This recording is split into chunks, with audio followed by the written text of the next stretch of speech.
সবচেয়ে বড় অপবাদ চাপানো আছে কাদের উপরে? মুসলমানদের উপরে। হিসাব অনুযায়ী সবচেয়ে মাজলুম মুসলমানেরা হওয়ার কারণে যারা মুসলমানদের উপর অত্যাচার করছে তারাই সন্ত্রাসী, জঙ্গি হিসেবে মানুষের কাছে পরিচিত হওয়ার কথা ছিল, যুক্তি অনুযায়ী উচিত ছিল, কিন্তু হয়নি। মিডিয়ার শক্তি, মিডিয়ার পাওয়ারের অপব্যবহার করে মুসলমানদের উপরেই অত্যাচার করা হচ্ছে, আবার মুসলমানদেরকেই বলা হচ্ছে তারাই জঙ্গি, তারাই সন্ত্রাসী।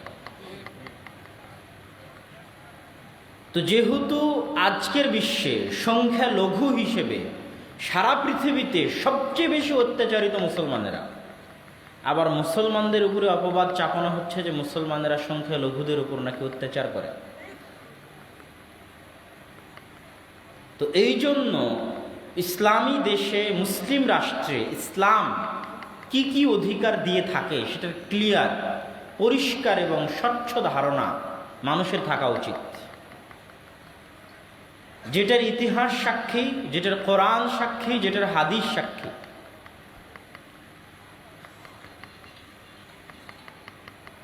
মানুষকে সবচেয়ে বেশি মর্যাদা, সবচেয়ে বেশি সম্মান মানুষ হিসেবে ইসলামের বিরুদ্ধে যে স্লোগানটা পরিচালনা করা হয় যে মানব ধর্ম বড় ধর্ম, মানুষের ধর্ম বড় ধর্ম, আপনাকে ধর্ম নিরপেক্ষ হতে হবে।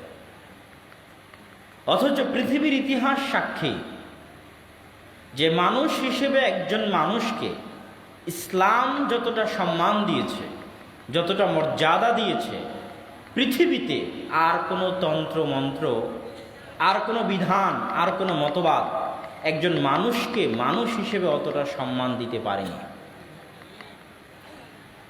আজকের যত আন্তর্জাতিক মানবাধিকার সংস্থা রয়েছে তাদের নিকটে মানুষের রক্তের মূল্য আছে, তাদের নিকটে মানুষের ধন সম্পদের মূল্য আছে, কিন্তু তাদের নিকটে মানুষের সম্মানের মূল্য নাই।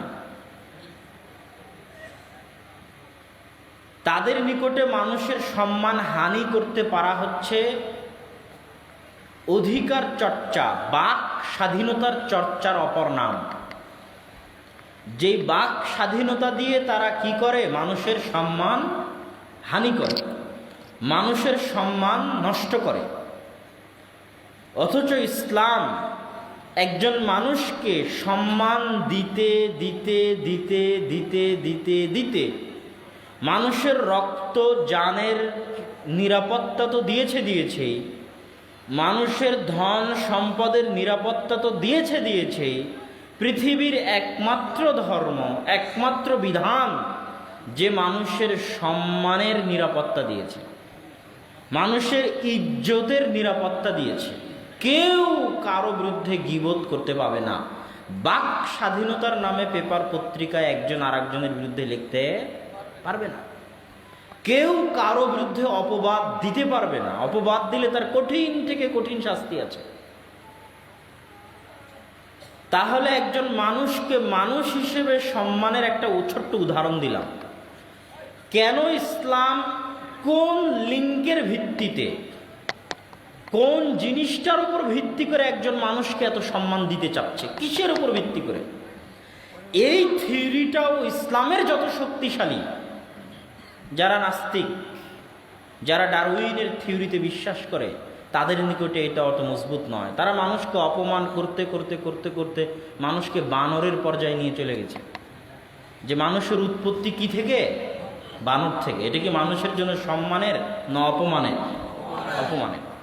তাহলে ইসলাম একজন মানুষকে মুসলমান হিসেবে নয়, মানুষ হিসেবে সম্মান দেওয়ার জন্য সবচেয়ে বড় যে ভিত্তি স্থাপন করেছে সেটা হচ্ছে সাদা হোক, কালো হোক, হিন্দু হোক, বৌদ্ধ হোক, খ্রিস্টান হোক, ইহুদি হোক, বাংলাদেশি হোক, পাকিস্তানি হোক, সৈয়দ হোক, পাঠান হোক, আমেরিকান হোক, রাশিয়ান হোক, ইসরায়েলি হোক, যেই হোক, ব্রাহ্মণ্যবাদী হোক আর সাম্রাজ্যবাদী হোক আর জায়নিস্ট হোক, সকলেই আবনা ও আদম আলাইহিস সালাতু ওয়াস সালামের সন্তান। আদম আলাইহিস সালাতু ওয়াস সালামের সন্তান হিসেবে আদম আলাইহিস সালাতু ওয়াস সালামের সাথে সম্পৃক্ত করার মাধ্যমে আদম আলাইহিস সালাতু ওয়াস সালামের বংশের সাথে, তার নাসলের সাথে মানুষকে, সারা পৃথিবীর সকল মানুষকে আদম আলাইহিস সালাতু ওয়াস সালামের সাথে সম্পৃক্ত করার মাধ্যমে ইসলাম পৃথিবীর প্রত্যেকটা মানুষকে সর্বোচ্চ সম্মান দিয়েছে। কেন? আদম আলাইহিস সালাতু ওয়াস সালামের সৃষ্টিটাই পবিত্র কোরআন এবং হাদিসে এত সম্মানের সাথে বর্ণনা হয়েছে, এত মর্যাদার সাথে বর্ণনা হয়েছে, এত স্পষ্ট, এত সম্মান, এত মর্যাদা দিয়ে বর্ণনা হয়েছে যে কোনো হিন্দুও গর্ব করতে পারে যে সে আদমের সন্তান। কিন্তু হিন্দু ধর্মের এমন কোনো ইতিহাস নাই যে ইতিহাস দিয়ে সে একজন মানুষ হিসেবে নিজেকে গর্ববোধ করতে পারে বা আর একজন মানুষকে গর্ব দিতে পারে, নাই। যারা ডারউইনের থিওরিতে বিশ্বাসী তাদের কাছে মানুষের এমন কোনো ইতিহাস নাই যে ইতিহাস দিয়ে তারা মানুষকে সম্মান দিতে পারে, নিজেকে সম্মান দিতে পারে, অন্য মানুষকে সম্মান দিতে পারে। কিন্তু ইসলামের কাছে এত সম্মানের ইতিহাস আছে যে একজন হিন্দুও যদি এই ইতিহাস পড়ে সে গর্ববোধ করতে পারে যে সে কার সন্তান? আদমের সন্তান। আল্লাহ সুবহানাহু ওয়া তাআলা পবিত্র কোরআন মাজিদে বলছেন, ওয়ালাকাদ কাররামনা বানি আদম, আমি আদমের সন্তানকে উচ্চ মর্যাদা মণ্ডিত করেছি, অতি সম্মানিত করেছি। কিভাবে? ওয়াফাদ্দালনাহুম, আদমের সন্তানকে মর্যাদা দিয়েছি, সম্মান দিয়েছি, মিম্মান খালাকনা, আমরা তথা আমি আল্লাহ যা কিছু সৃষ্টি করেছি সকল সৃষ্টি জীবের উপরে কাকে সম্মান দিয়েছি? আদম এবং আদমের সন্তানদেরকে। আল্লাহু আকবার। এর চেয়ে বড় সম্মান একজন ইহুদির জন্য কি হতে পারে? এর চেয়ে বড় সম্মান একজন হিন্দুর জন্য কি হতে পারে? যে আল্লাহ সুবহানাহু ওয়া তাআলা কোরআনে বলছেন যে আল্লাহ আসমান এবং জমিন এবং তার অভ্যন্তরে যা কিছু আছে, যত সৃষ্টি জীব আল্লাহ সৃষ্টি করেছেন তার মধ্যে সবচেয়ে সম্মান আল্লাহ দিয়েছেন আদমের সন্তানকে। আর এই সম্মানের প্রমাণস্বরূপ আল্লাহ ফেরেশতাদের দিয়ে আদম আলাইহিস সালাতু ওয়াস সালামকে সিজদা করিয়ে নিয়েছেন, যে ইতিহাস, যে ঘটনা সারা কোরআনে বর্ণিত হয়েছে। ওয়াইদ কুলনা লিল মালাইকাতি ইসজুদু লিআদম, আর যখন আমি আল্লাহ ফেরেশতাদেরকে বললাম, এই ফেরেশতা তোমরা আদমকে সিজদা করো, এটা আদমের সম্মান। সারা পৃথিবীর সকল সৃষ্টি জীবের উপর আদমের সম্মান। আল্লাহ সুবহানাহু ওয়া তাআলা আদমের সম্মান আর কি দিয়ে নিশ্চিত করেছেন? সাখখারনা লাহুম, আদম সন্তানের অধীনস্থ করে দিয়েছেন, চাকর বানিয়ে দিয়েছেন, গোলাম বানিয়ে দিয়েছেন, খাদেম বানিয়ে দিয়েছেন। মা বাইনাস সামাওয়াতি ওয়াল আরজ, আসমান জমিন এবং তার মাঝে যা কিছু আছে সকল কিছুকে আল্লাহ আদম সন্তানের খাদেম বানিয়ে দিয়েছেন। এই জমিন ফল ফলাদি উৎপন্ন করে কার জন্য? আদম সন্তানের জন্য। এই গাছপালা তৈরি হয়েছে কার জন্য? আদম সন্তানের জন্য। এই আসমান বৃষ্টি বর্ষণ করে কার জন্য? আদম সন্তানের জন্য। যত চতুষ্পদ জন্তু আছে সব চতুষ্পদ জীবজন্তু জানোয়ার সৃষ্টি করা হয়েছে কার খেদমতের জন্য? আদমের খেদমতের জন্য। এই জন্য যানবাহনে চড়লে কি দোয়া পড়তে হয়? সুবহানাল্লাযী সাখখারা লানা হাযা, ওই আল্লাহর, ওই সত্তার পবিত্রতা বর্ণনা করছি, যেই সত্তা এই বাহনকে, একটা উট 100 জন মানুষকেও পরাজিত করতে পারে, একটা হাতি 500 জন মানুষকেও পরাজিত করতে পারে। অত শক্তিশালী হাতিকে আল্লাহ মানুষের অধীনস্থ করে দিয়েছেন, অত শক্তিশালী উটকে আল্লাহ মানুষের অধীনস্থ করে দিয়েছেন মানুষের খেদমত করার জন্য, মানুষের সেবা করার জন্য। এটা হচ্ছে আদম সন্তানের সম্মান। আল্লাহ সুবহানাহু ওয়া তাআলা পবিত্র কোরআনে বর্ণনা করছে। তাহলে যেই লিঙ্কের মাধ্যমে, যেই জিনিসের উপর ভিত্তি করে আল্লাহ পৃথিবীর মানুষকে সম্মান দিয়েছেন, হিন্দু হোক, বৌদ্ধ হোক, ইহুদি হোক, খ্রিস্টান হোক, ওর চাইতে উন্নত মানের সম্মান, ওর চাইতে ভালো সম্মান, ওর চাইতে শ্রেষ্ঠ সম্মান পৃথিবীর আর কেউ দিতে পারবে না। সম্মানিত উপস্থিতি, আল্লাহ সুবহানাহু ওয়া তাআলার রাসূলও মানুষকে মানুষ হিসেবে সর্বোচ্চ পর্যায়ের সম্মান দিয়েছেন। কেননা তিনিও প্রেরিত হয়েছিলেন রাহমাতুল লিল আলামিন। শুধু মুসলমানদের নবী মুহাম্মদ সাল্লাল্লাহু আলাইহি ওয়াসাল্লাম কি শুধু মুসলমানদের নবী, শুধু আরবের নবী, শুধু কোরাইশ বংশের নবী, মক্কাবাসীর নবী, শুধু যতদিন জীবিত ছিলেন ততদিনের জন্য নবী? না, কিয়ামত পর্যন্ত যত মানুষ আসবে সকল মানুষের জন্য নবী। এবং পবিত্র কোরআন কিয়ামত পর্যন্ত যত মানুষ আসবে সকল মানুষের জন্য। এই জন্য কোরআনে দেখবেন আল্লাহ সুবহানাহু তাআলা ইয়া আইয়ুহাল্লাযীনা আমানু যেমন বলেছেন ইয়া আইয়ুহান নাস, হে মানুষ। এর মানে হিন্দু উদ্দেশ্য। আল্লাহ হিন্দুকে বলছেন, আল্লাহ বৌদ্ধকে বলছেন, আল্লাহ খ্রিস্টানকে বলছেন, আল্লাহ চামারকে বলছেন, আল্লাহ মেথরকে বলছেন, প্রত্যেক আদম সন্তানকে আল্লাহ বলছেন ইয়া আইয়ুহান নাস, হে মানব জাতি। তথা পুরো কোরআন সারা পৃথিবীর সকল মানুষের জন্য। মুহাম্মদ সাল্লাল্লাহু আলাইহি ওয়াসাল্লাম নিজেও সারা পৃথিবীর সকল মানুষের জন্য। এই জন্য তিনিও মানুষের সর্বোচ্চ সম্মান নিশ্চিত করেছেন। রাসূল সাল্লাল্লাহু আলাইহি ওয়াসাল্লাম বলছেন, তিনি সর্বোচ্চ সম্মান নিশ্চিত করতে গিয়ে যে দুটো পয়েন্ট উল্লেখ করেছেন, যেটা আল্লাহ কোরআনে বহুবার উল্লেখ করেছেন, ইয়া আইয়ুহান নাসু উবুদু রাব্বাকুমুল্লাযী খালাকাকুম। এই যে একটা ছোট্ট লিঙ্ক, এই লিঙ্ক রাসূল সাল্লাল্লাহু আলাইহি ওয়াসাল্লাম কাজে লাগিয়েছে। হে মানব জাতি, উবুদু, ইবাদত করো, রাব্বাকুম, ওই প্রতিপালকের, আল্লাযী খালাকাকুম, যিনি তোমাদেরকে সৃষ্টি করেছেন।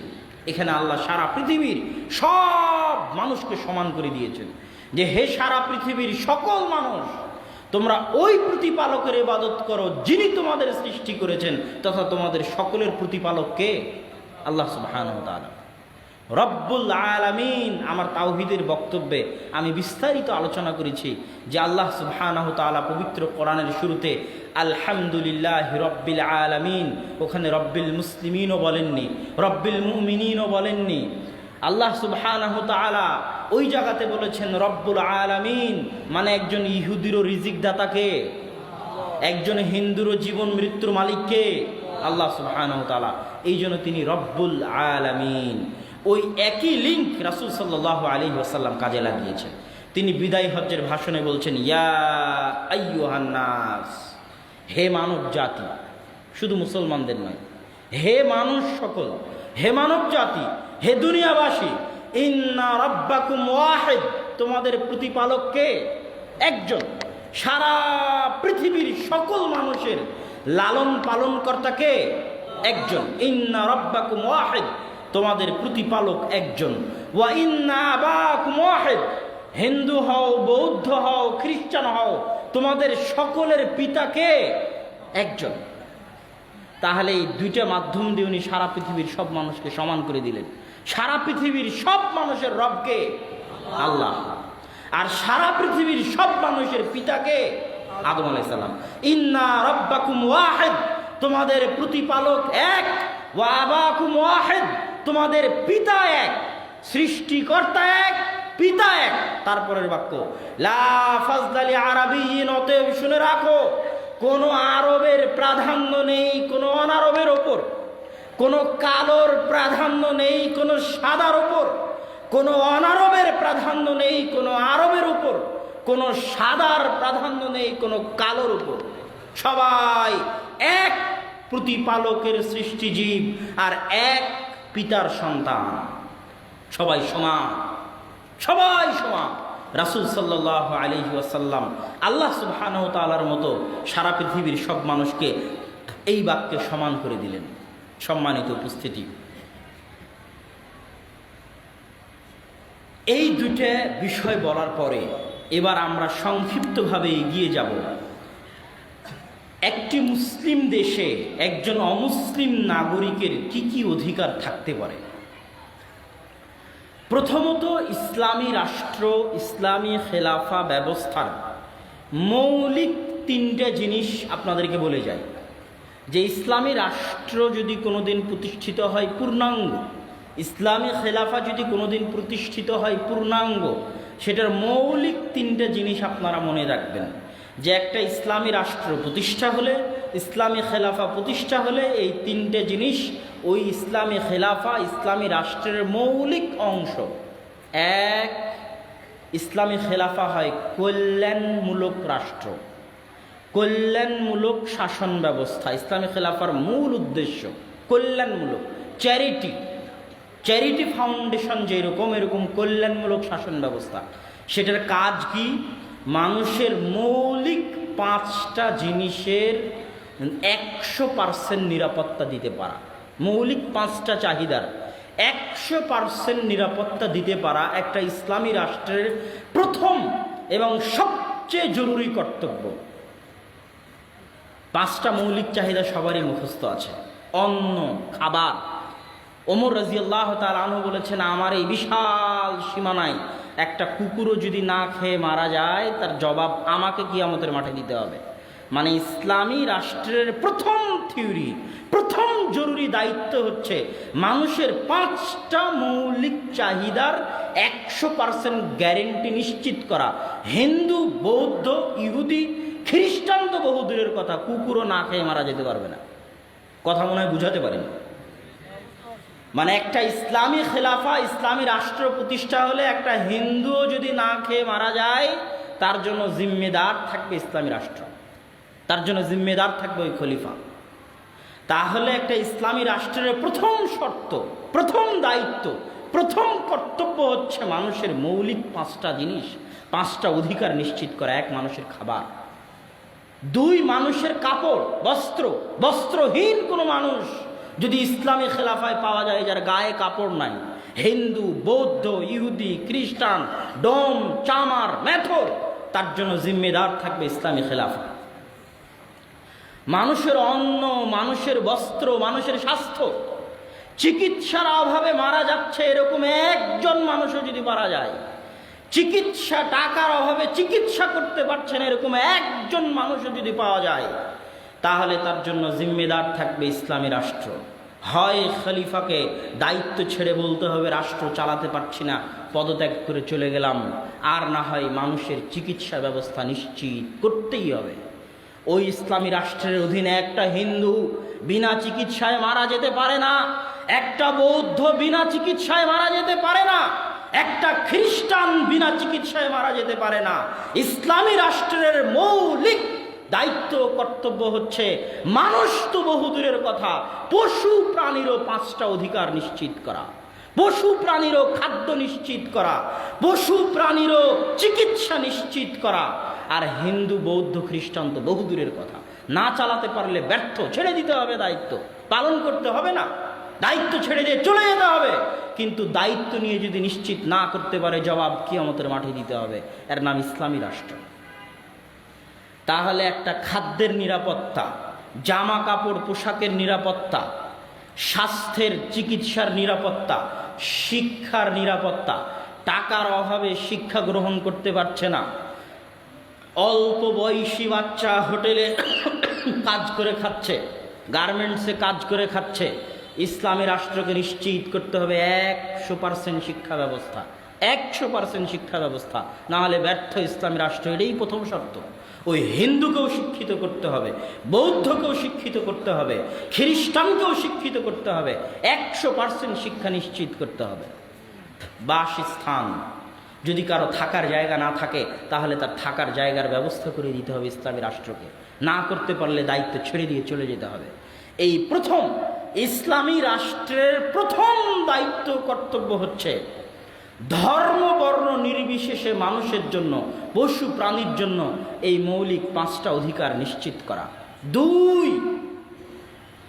ইনসাফের শাসন কায়েম করা, ইনসাফ, আদল, ইনসাফ, প্রত্যেকের জন্য সমান। স্বয়ং খলিফাতুল মুসলিমিন আদালতে হাজিরা দিতে বাধ্য। স্বয়ং খলিফাতুল মুসলিমিনের বিরুদ্ধে কেস হতে পারে, স্বয়ং খলিফাতুল মুসলিমিন আসামির কাঠগড়ায় দাঁড়িয়ে তার কেসের জন্য তাকে লড়তে হবে, সাক্ষী সুবুত পেশ করতে হবে। ওই ইসলামী শাসনের অধীনে কেউই যত বড় ক্ষমতাশালী হোক না কেন, যত বড় দাপটওয়ালা হোক না কেন, বিচারের অধীনের বাইরে কেউ নয়। খলিফা ওমর ইবনুল খাত্তাব যদি কাউকে দেখে নেয় জেনা করছে, খলিফা ওমর ইবনুল খাত্তাব যদি কাউকে দেখে নেয় জেনা করছে, খলিফা ওমর ইবনুল খাত্তাব হদ কায়েম করতে পারবেন না। বিচার বসাতে হবে, বিচারে সাক্ষী সবুত প্রমাণ হতে হবে। সাক্ষী সবুত প্রমাণ হওয়ার পর বিচারকের আদেশে ওমর রাদিয়াল্লাহু তাআলা আনহু তার উপর হদ কায়েম করতে পারবেন। বিনা বিচারে স্বয়ং ওমর ইবনুল খাত্তাবও একটা মানুষকে হত্যা করতে পারেন না। এর নাম ইসলামী খেলাফা। এখানে আদল, ইনসাফ, বিচারের অধীনে সকলে সমান। ইহুদিও এসে কেস করতে পারে। ইসলামের ইতিহাস পড়ে দেখেন, আলী রাদিয়াল্লাহু তাআলা আনহু ইহুদির কেসে বিচারালয়ে আসামি হিসেবে নিজের সাফাই প্রমাণ করেছেন। খ্রিস্টান কেস করতে পারে, বৌদ্ধ কেস করতে পারে। বিচারের অধীন থেকে সকলে সমান, কেউ এই বিচারের বাইরে যেতে পারবে না। এটা হচ্ছে দ্বিতীয় শর্ত। 3, প্রত্যেকটা মানুষের মূল্যায়ন নিশ্চিত করতে হবে তার যোগ্যতা দিয়ে, তার মেধা দিয়ে, তার ন্যায়পরায়ণতা দিয়ে। কোনো মানুষের সরিষা সমপরিমাণ যোগ্যতা তার বংশের কারণে, তার রক্তের কারণে, তার টাকার কারণে, তার ঘুষের কারণে কোনো প্রকার কোটা পদ্ধতি গ্রহণযোগ্য নয়। সকলে সমান। কে কোন বংশ থেকে এসেছে, কে কার ছেলে, কে কোথাকার কোন দায়িত্বশীল, কোনো কিছু ধর্তব্য নয়। যোগ্যতার ভিত্তিতে চাকরি নিশ্চিত করতে হবে। এটা হচ্ছে ইসলামী খেলাফতের তৃতীয় জরুরি জিম্মেদারি। সরিষা সমপরিমাণ এদিক ওদিক হওয়া যাবে না, সরিষা সমপরিমাণও নয়। যোগ্যতার ভিত্তিতে প্রত্যেক মানুষের সম্মান নিশ্চিত করতে হবে। প্রত্যেক মানুষ যারাই চাকরি চায় তাদেরকে চাকরি দিতে হবে যোগ্যতা অনুযায়ী। এখানে কোনো খালু, মামা, চাচা, লেন, কোটা, টাকা পয়সা, সরিষা সমপরিমাণ চলবে না। ইসলামী খেলাফতের মৌলিক 3টা জিনিস আপনাদের সামনে স্পষ্ট করার পর এবার বলতে চাচ্ছি, যেই দেশের শাসন ব্যবস্থা এত উন্নত হতে পারে, এত চমৎকার হতে পারে, এত মহান হতে পারে, যেটা আবু বকর, ওমর, ওসমান, আলী দুনিয়ার সামনে প্রতিষ্ঠিত করে দেখিয়ে গেছেন, সেখানে একজন অমুসলিম কি কি অধিকার পেতে পারে একটা মানুষ হিসেবে। প্রথমত আমি প্রমাণ করেছি মানুষ হিসেবে একজন মানুষকে ইসলাম কতটা সম্মান দেয়। দ্বিতীয়ত প্রমাণ করেছি একটা ইসলামী রাষ্ট্র, ইসলামী খেলাফায় মূল যে 3টা দায়িত্ব এবং কর্তব্য যেটা নিশ্চিত করতে হবে ইসলামী খেলাফাকে, সেটা বলেছি। সেটার পরে এবার আপনি কল্পনা করেন একজন অমুসলিম, একজন সংখ্যালঘু যদি পূর্ণাঙ্গ ইসলামী খেলাফা থাকে, সেখানে সে কিভাবে জীবন যাপন করতে পারে, কত উন্নত জীবন যাপন করতে পারে, কত নিরাপদ জীবন যাপন করতে পারে, যা সে কল্পনাও করতে পারবে না। এবার সেটা আমি একটু বিস্তারিত খুলে বলি। একটি রাষ্ট্র ব্যবস্থায় যদি ইসলামী খেলাফা থাকে, অমুসলিমদের ওপর 3টা নাম প্রয়োগ হয়।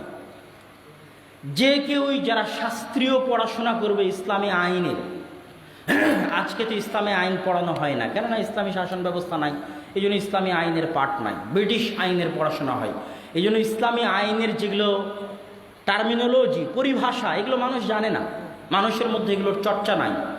যখনই আপনি ইসলামী আইন শাস্ত্র পড়বেন, তখন ইসলামী খেলাফায়, ইসলামী রাষ্ট্রে, মুসলিম দেশে বসবাসরত একজন অমুসলিমের ওপর 3 ভাগে বিভক্ত হবে সে অমুসলিম। 3টা পরিভাষা তার উপর আরোপ হবে। 1 জিম্মি, 2 মুআহাদ, 3 মুস্তাআমান। প্রথমত জিম্মি দিয়ে শুরু করি। জিম্মি বললেই মানুষ মনে করে যে আরে উমুক উমুককে জিম্মি করেছে, তো জিম্মি কথাটা মানুষের কাছে এখন খারাপ।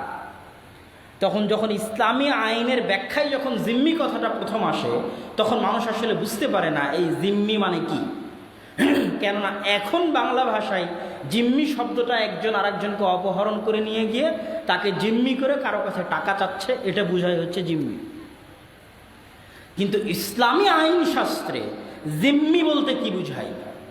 রাল মিম ইয়া, আরো স্পষ্ট করে বললে আহলুদ্দিম্মা, এই শব্দটার মধ্যে এতটা সম্মান নিহিত আছে, এতটা মর্যাদা নিহিত আছে যে মানুষ যদি জানত, অমুসলিমরা যদি জানত যে এই শব্দের মধ্যে কতটা সম্মান আছে, তারা কল্পনা করতে পারত না। আপনি যখন জামিন চান তখন কাউকে আপনার জিম্মেদার হতে হয়, যে অমুকের জিম্মায় অমুককে জামিন দেওয়া হলো, অমুকের হাওয়ালা করা হলো, আমি তার জিম্মেদারি নিলাম। এরকম কথা আপনারা বলেন না বলেন। জিম্মি মানে হচ্ছে জিম্মাতুল্লাহ, যে যার জিম্মেদারি কে নিয়েছে? আল্লাহ। জিম্মাতু রাসূলিল্লাহ, আল্লাহ রাসূলের জিম্মেদারি। যার জিম্মেদারি কে নিয়েছে? আল্লাহ রাসূল নিয়েছে। আর জিম্মি মানে যার জিম্মেদারি, যার দায়িত্ব কে নিশ্চিত করেছে? আল্লাহ নিশ্চিত করেছে। আর জিম্মি মানে যার জিম্মেদারি, যার দায়িত্ব কে নিশ্চিত করেছে? আল্লাহ রাসূল নিশ্চিত করেছে। তার মানে হলো জিম্মি, যাদের নিরাপত্তা নিশ্চিত করেছে আল্লাহ সুবহানাহু ওয়া তাআলা, যাদের নিরাপত্তার দায়িত্ব নিয়েছে আল্লাহ সুবহানাহু ওয়া তাআলা, যাদের নিরাপত্তা নিশ্চিত করেছে মুহাম্মদ সাল্লাল্লাহু আলাইহি ওয়াসাল্লাম। তাহলে এটা কতটা সম্মান, কতটা মর্যাদার এবার পরিণত হয়ে গেল। এবার দেখেন জিম্মি কাকে বলা হয়। একটি ইসলামী খেলাফায় যারা জন্মগতভাবে অমুসলিম আগে থেকেই বসবাস করছে, কিন্তু সেখানে ইসলামী খেলাফা প্রতিষ্ঠা হয়ে গেছে, মুসলিম রাষ্ট্র হিসেবে কায়েম হয়ে গেছে, কিন্তু ওই দেশে যুগ যুগ ধরে জন্মগতভাবে একদল অমুসলিম বসবাস করে আসছিল, তাদেরকে বলা হবে তোমরা ট্যাক্স দাও, তোমাদের নিরাপত্তার জিম্মেদারি আল্লাহ নিয়েছেন, তোমাদের নিরাপত্তার জিম্মেদারি আল্লাহ রাসূল দিয়েছেন, তোমরা যে নিরাপদ এইটা নিশ্চিত করেছে আল্লাহ, এটা নিশ্চিত করেছে আল্লাহ রাসূল, তোমরা তাদের জিম্মায় নিরাপদ। তাদেরকে বলা হয় জিম্মি। রাসূল সাল্লাল্লাহু আলাইহি ওয়াসাল্লাম বলছেন, মাই ইয়াকতুল মুআহাদান, কেউ যদি কোনো জিম্মিকে হত্যা করে সে জান্নাত। মুসলমান জিম্মিকে হত্যা করে দিয়েছে, মুসলমান জিম্মিকে হত্যা করে দিয়েছে, ইসলামী আইনে ওই মুসলমানের উপর কিসাস বাস্তবায়ন করা হয়েছে, ওই মুসলমানকে হত্যা করা হয়েছে। কেননা তার নিরাপত্তা দিয়েছেন রাসূল সাল্লাল্লাহু আলাইহি ওয়াসাল্লাম। রাসূল সাল্লাল্লাহু আলাইহি ওয়াসাল্লামের এই নিরাপত্তার ভাষা আপনাদের সামনে আমি একটু নকল করি। রাসূল সাল্লাল্লাহু আলাইহি ওয়াসাল্লাম বলছেন, জিম্মাতুল মুসলিমিনা তাতাকাফাউ ওয়াহিদাতান, মুসলমানরা যে যার দায়িত্ব নিয়েছে তাদের সকলের দায়িত্ব নেওয়াটা সমান। ইয়াসআ বিহা আদনাহুম, তাদের প্রত্যেকের এই দায়িত্ব নেওয়াটা সমান। এই হাদিসের ব্যাখ্যা আমি করে দিচ্ছি। ফামান আখফারা মুসলিমান, কেউ যদি কোনো মুসলমানের দায়িত্বকে অপমানিত করে, তার উপর আল্লাহর অভিশাপ, তার উপর ফেরেশতাদের অভিশাপ, তার উপর সারা পৃথিবীর সকল মানুষের অভিশাপ। তার পক্ষ থেকে আল্লাহ কোনো নফল ইবাদত কবুল করবেন না, তার পক্ষ থেকে আল্লাহ কোনো ফরজ ইবাদত কবুল করবেন না। কত কঠিন কথা হয়ে গেল। এই হাদিসের ব্যাখ্যা এবার আপনাকে শোনাই। মক্কা বিজয়ের দিন উম্মে হানি রাসূল সাল্লাল্লাহু আলাইহি ওয়াসাল্লামকে বলছে, হে আল্লাহ রাসূল, আমি উমুক কাফেরকে আমার বাড়িতে আশ্রয় দিয়েছি, উমুক কাফেরকে আমার বাড়িতে আশ্রয় দিয়েছি। উম্মে হানি আল্লাহ রাসূলকে বলছে। তখন রাসূল সাল্লাল্লাহু আলাইহি ওয়াসাল্লাম বলছে, কদ আজারনা মান আজারতি ইয়া উম্মে হানি, তুমি যার দায়িত্ব নিয়েছো আমরা তার দায়িত্ব নিলাম, তুমি যার নিরাপত্তা নিশ্চিত করেছো আমরা তার নিরাপত্তা নিশ্চিত করলাম। এই নিরাপত্তা নিশ্চিত করায় প্রত্যেক মুসলমান সমান। কোনো মুসলমান যদি বলে আমি অমুক হিন্দুর দায়িত্ব নিয়েছি, তাহলে সারা পৃথিবীর সব মুসলমানকে তার এই দায়িত্বের সম্মান জানাতে হবে। যদি সম্মান না জানায়, একজন মুসলমান একজন অমুসলিমের নিরাপত্তার জিম্মেদারি নেওয়ার পরেও যদি কোনো মুসলমান ওই মুসলমানের জিম্মেদারি নেওয়াকে সম্মান না জানায়, লানাতুল্লাহি, আল্লাহর অভিশাপ তার উপর, ফেরেশতাদের অভিশাপ তার উপর। তার পক্ষ থেকে আল্লাহ কোনো নফল ইবাদত কবুল করবেন না, তার পক্ষ থেকে আল্লাহ কোনো ফরজ ইবাদত কবুল করবেন না। অমুসলিমকে নিরাপত্তা দেওয়ার ক্ষেত্রে সব মুসলমান সমান। উম্মে হানি তুমি যাকে নিরাপত্তা দিয়েছো আজার না, তোমার এই নিরাপত্তার মর্যাদা আমরা রক্ষা করব, আমরাও তাকে নিরাপত্তা দিলাম। সম্মানিত উপস্থিতি, রাসূল সাল্লাল্লাহু আলাইহি ওয়াসাল্লাম জিম্মিদের কথা বলতে গিয়ে বলেছেন, মান আযা জিম্মিয়ান, যার জিম্মেদারি মুহাম্মদ সাল্লাল্লাহু আলাইহি ওয়াসাল্লাম নিয়েছে, এইরকম কোন জিম্মিকে যদি কেউ কষ্ট দেয়, ফাআনা মুহাম্মদ খাসামুহু, ওই জিম্মির পক্ষ থেকে আমি মুহাম্মদ লড়াই করব। আর আমি মুহাম্মদ যার বিরুদ্ধে লড়াই করব, খাসামতুহু ইয়াউমাল কিয়ামাহ, আমি মুহাম্মদ কিয়ামতের মাঠেও তার বিরুদ্ধে লড়াই করব। অতএব আমি মুহাম্মদ যার নিরাপত্তা দিয়েছি, তোমরা তার নিরাপত্তা দাও, তোমরা তাদেরকে কষ্ট দিও না। রাসূল সাল্লাল্লাহু আলাইহি ওয়াসাল্লামের এই নিরাপত্তার ভাষা পরবর্তীতে আবু বকর রাদিয়াল্লাহু তাআলা আনহুরও ছিল, ওমর রাদিয়াল্লাহু তাআলা আনহুরও ছিল। তার মধ্যে আবু বকর রাদিয়াল্লাহু তাআলা আনহুর একটা চিঠি আর ওমর রাদিয়াল্লাহু তাআলা আনহুর একটা চুক্তি আজকে আপনাদেরকে অনুবাদ করে শোনাবো। আবু বকর রাদিয়াল্লাহু তাআলা আনহুর একটা চিঠি নাজরানবাসীর উদ্দেশ্যে। কিতাবুল খলিফা আবি বকর সিদ্দিক রাদিয়াল্লাহু তাআলা আনহু, আবু বকর রাদিয়াল্লাহু তাআলা আনহুর চিঠি নাজরানবাসীর উদ্দেশ্যে। বিসমিল্লাহির রহমানির রহিম, মহা করুণাময় দয়ালু আল্লাহর নামে শুরু করছি। হাযা মা কাতাবা বিহি আব্দুল্লাহ, এই চিঠি লিখছে আল্লাহর বান্দা, আল্লাহর বান্দা আবু বকর, খলিফাতু মুহাম্মদ, মুহাম্মদ সাল্লাল্লাহু আলাইহি ওয়াসাল্লামের খলিফা, আল্লাহর বান্দা আবু বকর এই চিঠি লিখছে। লিআহলি নাজরান, নাজরানবাসীর উদ্দেশ্যে। আজারাহুম বিজিওয়ারিল্লাহ ওয়া যিম্মাতি মুহাম্মদ আন নবী সাল্লাল্লাহু আলাইহি ওয়াসাল্লাম, তোমাদেরকে নিরাপত্তা দেওয়া হলো আল্লাহর কথা অনুযায়ী, তোমাদেরকে নিরাপত্তা দেওয়া হলো মুহাম্মদ সাল্লাল্লাহু আলাইহি ওয়াসাল্লামের কথা অনুযায়ী। আলা আনফুসিহিম, তোমাদের জীবনের নিরাপত্তা দেওয়া হলো। ওয়া আরজিহিম, তোমাদের জমির নিরাপত্তা দেওয়া হলো। ওয়া আমওয়ালিহিম, তোমাদের ধন সম্পদের নিরাপত্তা দেওয়া হলো। ওয়া ইবাদাতিহিম, তাদের ইবাদত, তাদের ইবাদতের জায়গা, ইবাদতের স্থানের নিরাপত্তা দেওয়া হলো। ওয়া রুহবানিহিম, তাদের পাদ্রী, তাদের পণ্ডিত, তাদের ঠাকুরদের নিরাপত্তা দেওয়া হলো। ওয়া কুল্লামা তাহতা আইদিহিম, এবং তাদের অধীনস্থ যা কিছু আছে, মিন কালিলিন ওয়া কাসীরিন, সকল কিছুর নিরাপত্তা দেওয়া হলো। ওমর রাদিয়াল্লাহু তাআলা আনহু মৃত্যুর সময় ওসিয়ত করেছিলেন, ওয়া উসিহি, পরবর্তী খলিফার উদ্দেশ্যে, আমি পরবর্তী খলিফাকে ওসিয়ত করে যাচ্ছি। বিজিম্মাতিল্লাহ ওয়া জিম্মাতি রাসূলিহি, যাদেরকে আল্লাহ নিরাপত্তা দিয়েছে, যাদেরকে আল্লাহ রাসূল নিরাপত্তা দিয়েছে, তাদের বিষয়ে ওসিয়ত করে যাচ্ছি।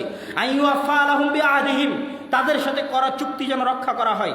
ওয়া ইউকাতালা মিন ওয়ারাইহিম, আর যারা এই চুক্তির বাইরে, তাদের বিরুদ্ধে যেন যুদ্ধ করা হয়, তাদের সাথে যেন যুদ্ধ না করা হয়। ওমর রাদিয়াল্লাহু তাআলা আনহু যখন বাইতুল মাকদিস বিজয় করেন, বাইতুল মুকাদ্দাস বিজয় করেন, চমৎকার এবং ঐতিহাসিক ঘটনা। আমর ইবনুল আস রাদিয়াল্লাহু তাআলা আনহু, আরো বহু সাহাবী, ঐতিহাসিকগণ বলেছেন 4000 সাহাবী ওই দিন যুদ্ধের ময়দানে উপস্থিত ছিলেন। 4000 সাহাবী বাইতুল মুকাদ্দাস, তার সাথে আরো বিশাল সেনাবাহিনী বাইতুল মুকাদ্দাসকে ঘিরে রেখেছেন। বাইতুল মুকাদ্দাসের প্রধান পাদ্রী বলছে, খলিফাতুল মুসলিমিন যদি আসে, তাহলে খলিফাতুল মুসলিমিনের হাতে এই চাবি হস্তান্তর করা হবে। খলিফাতুল মুসলিমিনকে চিঠি লেখা হলো, খলিফাতুল মুসলিমিন, আপনি আসলে বাইতুল মুকাদ্দাসের চাবি আপনার হাতে তারা হস্তান্তর করবে। খলিফাতুল মুসলিমিন একজন সফর সঙ্গী নিয়ে যাত্রা শুরু করলেন। খলিফাতুল মুসলিমিন যখন নিকটে পৌঁছে গেছেন বাইতুল মুকাদ্দাসের, তখন যারা সাহাবী ছিল, যারা দায়িত্বশীল ছিল, যারা সেনাপতি ছিল, তারা তাদের মধ্যে কানাকানি গুঞ্জন শুরু হয়ে গেল যে মুসলমানদের নেতা এত নিম্ন পোশাকে, এত দুর্বল অবস্থায়, এত ধুলোমলিন অবস্থায় আজকে উপস্থিত হয়েছে, মানুষ আমাদেরকে কি মনে করবে? খ্রিস্টানেরা আমাদেরকে কি মনে করবে? তারা আমাদেরকে দুর্বল মনে করবে। আমাদের নেতা যদি এরকম হয়, তারা আমাদের বিষয়ে কি ধারণা রাখতে পারে? কানে কানে গিয়ে ওমর রাদিয়াল্লাহু তাআলা আনহুর কানে এগুলো বলা হচ্ছে। ওমর রাদিয়াল্লাহু তাআলা আনহু বললেন, শোনো, আমরা সেই জাতি যারা পৃথিবীতে সবচেয়ে অপমানিত ছিলাম। শোনো, আমরা সেই জাতি যাদের সরিষা সমপরিমাণ সম্মান ছিল না। আযযানাল্লাহ বিল ইসলাম, আজকে অর্ধ পৃথিবীর শাসন ক্ষমতা আমি ওমর, আমার পায়ের নিচে আল্লাহ দিয়ে দিয়েছেন বিল ইসলাম, ইসলামের কারণে, কোরআনের কারণে। আজকে আমার যে সম্মান, আমার যে মর্যাদা, এটাই পোশাক নির্ধারণ করতে পারে না। ইসলাম এবং কোরআন আমার সম্মান দিয়েছে, তোমাদের সম্মান দিয়েছে। অতএব এই পোশাক, এই আশাক, দুনিয়াবি চাকচিক্য, বাহ্যিক আচার আচরণ, এগুলো দেখে তোমরা মূল্যায়ন করিও না। আজকে আমি ওমর, আমার মতো অপমানিত মানুষকে, আমার মতো মূল্যহীন মানুষকে আল্লাহ সম্মান দিয়েছেন ইসলামের কারণে, কোরআনের কারণে। খলিফাতুল মুসলিমিনের বেশভূষা, আচার আচরণ দেখে তাদের পাদ্রী বলল, হ্যাঁ ইনি সেই ব্যক্তি যার কথা আমাদের বাইবেলে লেখা আছে, যিনি বাইতুল মুকাদ্দাস বিজয় করবেন, ইনি সেই ব্যক্তি। অতএব তার সাথে আমরা চুক্তিতে যেতে চাই। সেই চুক্তি এখনো ফিলিস্তিনের কেয়ামাহ গির্জায়, কানিসাতুল কেয়ামা, অনেক পুরাতন গির্জা, খ্রিস্টানরা মনে করে সেখানেই মারিয়াম আলাইহিস সালাতু ওয়াস সালাম, ঈসা আলাইহিস সালাতু ওয়াস সালামের জন্মস্থান বা তার ইবাদত স্থান, এই বলে তারা সম্মান করে।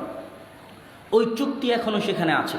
ওমর রাদিয়াল্লাহু তাআলা আনহু সেই চুক্তির ভাষা আমি আপনাদেরকে পড়ে শোনাচ্ছি। হাদা মা আতা আব্দুল্লাহ, এই চুক্তি যেটা প্রদান করছে আব্দুল্লাহ, আল্লাহর বান্দা, আমিরুল মুমিনিন, মুমিনদের আমির ওমর ইবনুল খাত্তাব, আহলা ইলিয়া, বাইতুল মুকাদ্দাস বাসীকে আল আমান, নিরাপত্তা, আতাহুম আমানান লিআনফুসিহিম, তাদের জীবনের নিরাপত্তা দিচ্ছে আল্লাহর বান্দা খলিফাতুল মুসলিমিন, আমিরুল মুমিনিন ওমর ইবনুল খাত্তাব। ওয়া আমওয়ালিহিম, তাদের মাল ধন সম্পদের নিরাপত্তা দিচ্ছে। ওয়া কানাইসিহিম, তাদের ইবাদতগাহ, তাদের গির্জার নিরাপত্তা দিচ্ছে। ওয়া সুলবানিহিম, তাদের যে ক্রুশ আছে, ক্রুসেড আছে, যে রশি তারা বুকে ঝোলাই, সেটার নিরাপত্তা দিচ্ছে। ওয়াসাইর, এবং তাদের যা কিছু আছে তাদের অধীনস্থ সব কিছুর নিরাপত্তা দিচ্ছে। তাদের গির্জাকে ভেঙে ফেলা হবে না, ওয়ালা তুহদাম, ধ্বংস করা হবে না, ওয়ালা ইউনতাকাসু মিনহা, ক্ষতিগ্রস্ত করা হবে না, ওয়ালা শাইয়ুম মিন আমওয়ালিহিম, তাদের ধন সম্পদের ক্ষতি করা হবে না, ওয়ালা ইকরাহুনা আলা দীনিহিম, তাদের কাউকে ইসলাম গ্রহণ করতে বাধ্য করা হবে না, ওয়ালা ইউদাররা আহাদুম মিনহুম, তাদের কাউকে সরিষা সম পরিমাণ কোনো ক্ষতি গ্রহণ করা হবে না, ওয়ালা ইউসকানু বিলিয়া মাআহুম আহাদুম মিনাল ইয়াহুদ, আর তাদের সাথে কোনো ইহুদি এই বাইতুল মুকাদ্দাসে বসবাস করতে পারবে না। ব্যতিক্রম বাক্য। এই বাক্য ওমর রাদিয়াল্লাহু তাআলা যোগ করেননি, পাদ্রীরা ওমর রাদিয়াল্লাহু তাআলাকে বাধ্য করেছে যোগ করতে, যে আপনি এই শর্ত লেখেন, তাহলে আমরা শর্ত মানব। কি শর্ত? এখানে কোনো ইহুদি বাস করতে পারবে না। আল্লাহু আকবার। ওই চুক্তি এখনো কিয়ামা গির্জায় আছে, যে পাদ্রীরা ওমর রাদিয়াল্লাহু তাআলা আনহুর কাছ থেকে চুক্তি করে নিয়েছে যে বাইতুল মুকাদ্দাসে কোনো ইহুদি বসবাস করতে পারবে না। খ্রিস্টানদের করা চুক্তি ওমর রাদিয়াল্লাহু তাআলা আনহুর সাথে। এই চুক্তির মূল্যায়ন যখন যে ফিলিস্তিনের দায়িত্বশীল হয়েছে, সালাহুদ্দিন আইয়ুবী হোক, যেই হোক, সালাহুদ্দিন আইয়ুবী যখন ফিলিস্তিন দখল করে, তখন মুসলমানদের হৃদয় অনেক কষ্টে জর্জরিত, অনেক দুঃখে জর্জরিত। কেন? এর আগে মুসলমানেরা যখন বাইতুল মুকাদ্দাস হারিয়ে ফেলে, তখন ৭০,০০০ মুসলমানকে কচু কাটা করে, জবাই করে, গোটা বাইতুল মুকাদ্দাসের অলিতে গলিতে তাদের রক্ত প্রবাহিত করা হয়েছে। সেই কষ্ট, সেই দুঃখ নিয়ে সালাহুদ্দিন আইয়ুবী বাইতুল মুকাদ্দাস বিজয় করেছে। কিন্তু এই চুক্তির সম্মান রক্ষা করতে গিয়ে, ওমর রাদিয়াল্লাহু তাআলা আনহুর করা চুক্তির সম্মান রক্ষা করতে গিয়ে, একটা খ্রিস্টানের গায়েও তিনি টাচ করেননি, আঘাত করেননি। একজন খ্রিস্টানের গায়েও তিনি টাচ করেননি, আঘাত করেননি। একটা গির্জায় তিনি টাচ করেননি, আঘাত করেননি। চুক্তি ওমর রাদিয়াল্লাহু তাআলা আনহু, জিম্মা ওমর রাদিয়াল্লাহু তাআলা আনহু। অথচ তারা মুসলমানদের উপর তার আগের ৫০-১০০ বছরে জুলুমের স্টিম রোলার চালিয়েছে। এটাই হচ্ছে শাশ্বত, উন্নত, আত্মমর্যাদা বোধ সম্পূর্ণ, ব্যক্তিত্ব সম্পূর্ণ ধর্ম, দিন, জ্ঞানীদের ধর্ম, সম্মানীদের ধর্ম। দিন হচ্ছে ইসলাম। সম্মানিত উপস্থিতি,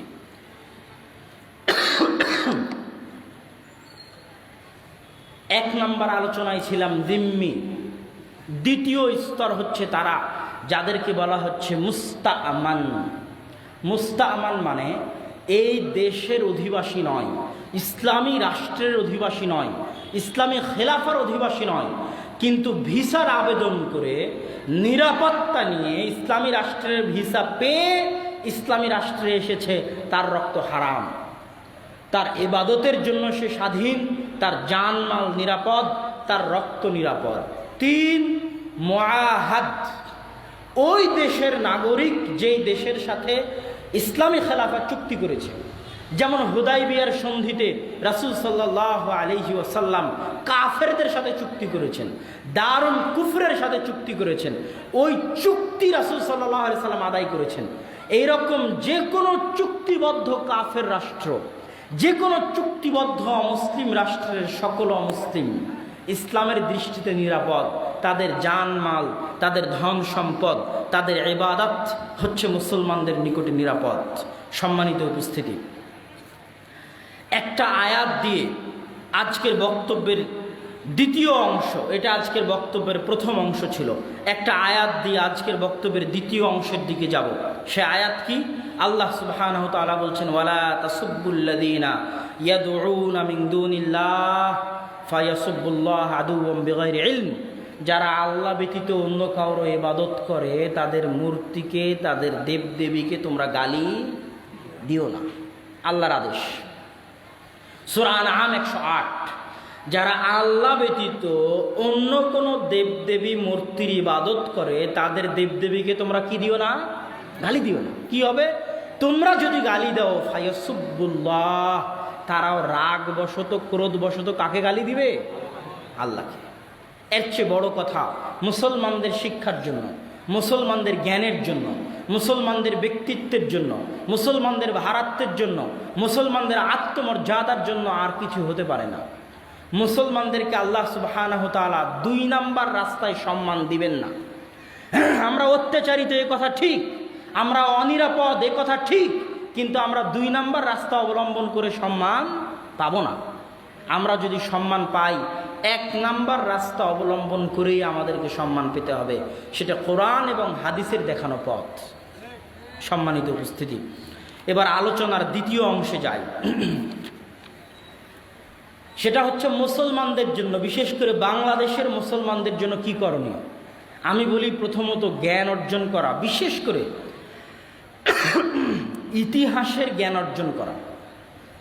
আপনি 2টা ইতিহাস অবশ্যই পড়বেন, নিজের সন্তানদেরকে পড়াবেন।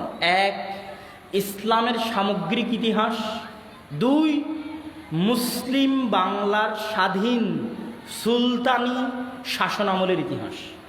নবাব সিরাজউদ্দৌলার আগের পর্যন্ত, ইখতিয়ার উদ্দিন মোহাম্মদ বিন বখতিয়ার খিলজির পর থেকে নিয়ে নবাব সিরাজউদ্দৌলার আগ পর্যন্ত যে ইতিহাস, এই ইতিহাস হচ্ছে আমাদের আসল বাপদাদার ইতিহাস।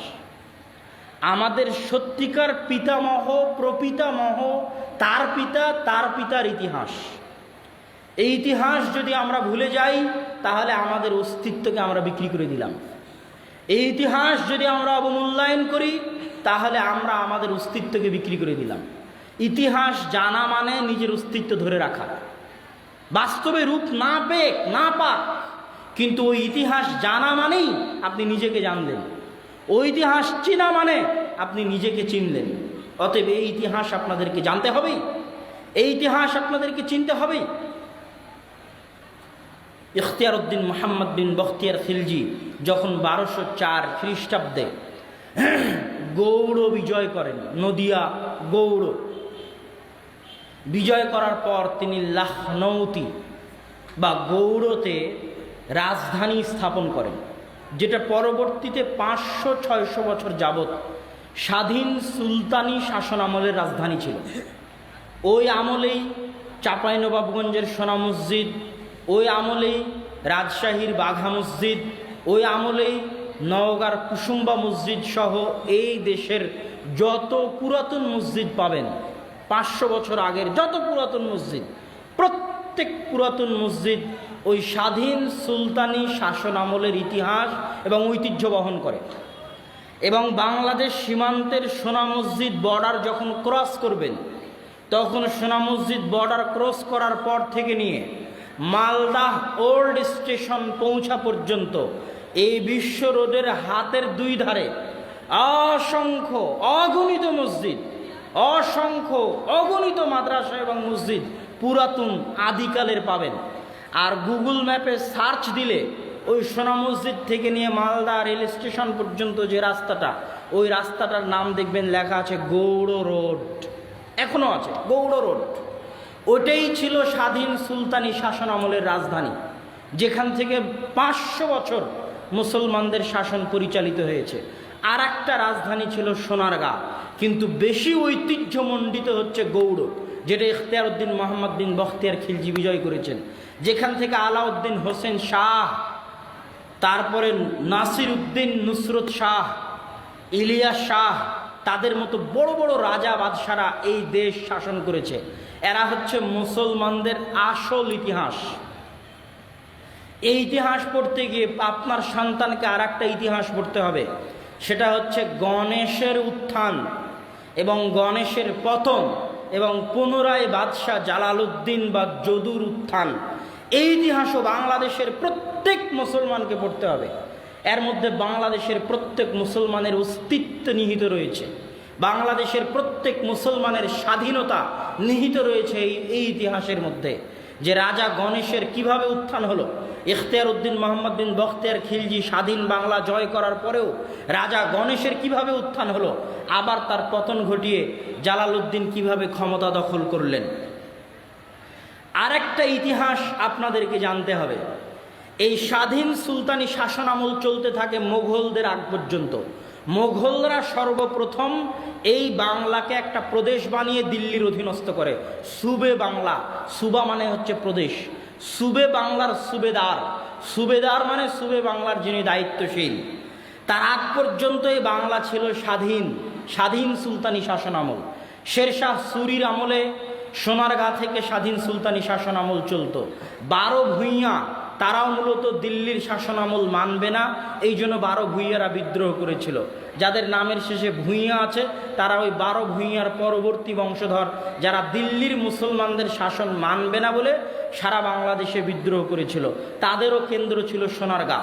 একটা কেন্দ্র সোনারগাঁ, আর একটা কেন্দ্র গৌড়, যেটা সোনা মসজিদ থেকে শুরু হয়ে মালদা স্টেশন পর্যন্ত। এই 2 কেন্দ্র থেকে পুরো বাংলাদেশ মুসলমানদের অধীনে পরিচালিত হতো। 550-600 বছরের ইতিহাস। এবার আরেকটা ইতিহাস মুসলমানদেরকে অর্জন করতে হবে, জানতে হবে। সেটা হচ্ছে ব্রিটিশরা যখন পুরো ভারত উপমহাদেশ দখল করে নিল, তখন শাহ ইসমাইল শহীদের ইতিহাস, সৈয়দ আহমদ বেরলভীর ইতিহাস, তাদের পরিশ্রম, তাদের রক্ত, তাদের ইতিহাস, তাদের দাওয়াত, তাদের বিপ্লব, তাদের ঐতিহ্য প্রত্যেক মুসলমানের সন্তানকে জানতে হবে। কেন? ওটার মধ্যে ভারত, পাকিস্তান, বাংলাদেশের মুসলমানদের আসল স্বাধীনতা নিহিত আছে। শাহ ইসমাইল শহীদের আন্দোলন এবং সৈয়দ আহমদ বেরলভীর আন্দোলন, মাওলানা বেলায়েত আলীর আন্দোলন, মাওলানা এনায়েত আলীর আন্দোলনের মধ্যে শুধু বাংলাদেশ নয়, গোটা ভারত, পাকিস্তান, বাংলাদেশের মুসলমানদের স্বাধীনতার আসল ইতিহাস শাহ ইসমাইল শহীদ এবং সৈয়দ আহমদ বেরলভীর আন্দোলনের মধ্যে নিহিত আছে। এবার আসি শুধু বাংলাদেশের মুসলমানদেরকে কোন ইতিহাসটা পড়তে হবে। ওই ইতিহাস পড়ার পরে আর একটা ইতিহাস বাংলাদেশের মুসলমানদের পড়তে হবে। লাহোর প্রস্তাব কে পেশ করলো 1940 সালে? লাহোর প্রস্তাব বাঙালি পেশ করেছে, শেরে বাংলা একে ফজলুল হক। শেরে বাংলা একে ফজলুল হক কেন লাহোর প্রস্তাব পেশ করলো, এটা বাংলাদেশের মুসলমানদেরকে জানতে হবে, জানা জরুরি। না জানলে অস্তিত্ব টিকবে না, ধ্বংস হয়ে যাবে। বাংলাদেশের মুসলমানদের আর একটা ইতিহাস জানতে হবে, কেন স্যার সলিমুল্লাহ বঙ্গভঙ্গ করতে চেয়েছিলেন। সেই বঙ্গভঙ্গ কারা রদ করলো? বঙ্গভঙ্গ রদ করাতে কেন ঢাকা, রাজশাহী, রংপুর, চিটাগাং, সিলেট, বরিশাল, খুলনা, এই বিশাল অঞ্চলের মুসলমানেরা কেন বঙ্গভঙ্গ রদ করাতে অসন্তুষ্ট হয়েছিল, এটা মুসলমানদের জানতেই হবে। ইংরেজরা যে লাখেরাজ সম্পত্তি বাজেয়াপ্ত করেছিল, লাখেরাজ মানে যেই সম্পত্তির ট্যাক্স দেওয়া লাগবে না, খারাজ কর দেওয়া লাগবে না, ট্যাক্স দেওয়া লাগবে না, সেটাকে বলা হয় লাখেরাজ। দীর্ঘ 600 বছরের শাসন আমলে যত মুসলিম বাদশাহ, মুসলিম সরকার, মুসলিম খলিফা শত শত হাজার হাজার বিঘা সম্পত্তি মসজিদ মাদ্রাসার নামে দান করেছিল, এক জরিপ অনুযায়ী গোটা ভারত, পাকিস্তান, বাংলাদেশের 5 ভাগের 1 ভাগ সম্পত্তি এই দীর্ঘ 600 বছরে আলাউদ্দিন হোসেন শাহের আমলে, নুসরত ফতেহ শাহের আমলে, তারপরে শেরশাহ সুরির আমলে, বাদশাহ জাহাঙ্গীরের আমলে, শায়েস্তা খাঁর আমলে, ইখতিয়ারউদ্দিন মোহাম্মদ বিন বখতিয়ার খিলজির আমলে, এই দীর্ঘ 600 বছরের শাসন আমলে গোটা ভারত, পাকিস্তান, বাংলাদেশ বাংলাদেশের 5/1 সম্পত্তি মসজিদ মাদ্রাসার নামে দান করা ছিল। কোথায় ওই সম্পত্তি? ব্রিটিশরা সব বাজেয়াপ্ত করে সরকারি সম্পত্তিতে বানিয়ে সেটাকে পুনরায় জমিদারি হিসেবে বন্টন করে দিয়েছে। এই জন্য এখন যত মসজিদ মাদ্রাসা আছে সব 60 বছর আগের, 100 বছর আগের, 150 বছর আগের দান করা। তো মুসলমানেরা কি এদেশে 150 বছর থেকে বাস করে? মুসলমানেরা এদেশে 800 বছর থেকে বাস করে। ওই ব্রিটিশদের 190 বছরের আগে 600 বছরে দেশে মুসলমানরা ছিল। ওই 600 বছরের মসজিদের জমি কই? ওই 600 বছরের মাদ্রাসার জমি কই? তারা কি দান করেনি? কোনো মুসলমানই কি ছিল না যারা মসজিদ মাদ্রাসা আবাদ করত? গোটা ভারত, পাকিস্তান, বাংলাদেশের 5/1 সম্পত্তি মসজিদ মাদ্রাসার নামে দান করা ছিল। লাখেরাত সম্পত্তি ব্রিটিশরা বাজেয়াপ্ত করে গেছে। এই ইতিহাস মুসলমানদেরকে পড়তে হবে।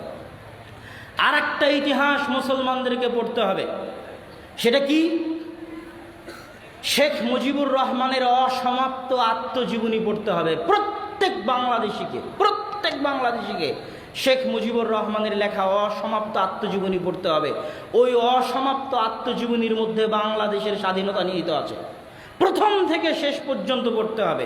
কেন শেখ মুজিবুর রহমান হোসেন শহীদ সোহরাওয়ার্দীর অধীনে থেকে কলকাতা ইসলামিয়া কলেজে পড়া অবস্থায় স্বাধীন এই পূর্ববঙ্গ পাকিস্তানের অধীনে নেওয়ার জন্য সারা বাংলাদেশ হোসেন শহীদ সোহরাওয়ার্দীর অধীনে আন্দোলন করেছেন। সেই আসামের করিমগঞ্জের ঘটনা, ওখানে শেখ মুজিবুর রহমান ওখানে লিখেছেন আসামের করিমগঞ্জের ঘটনা, কিভাবে সিলেটকে কত কষ্ট করে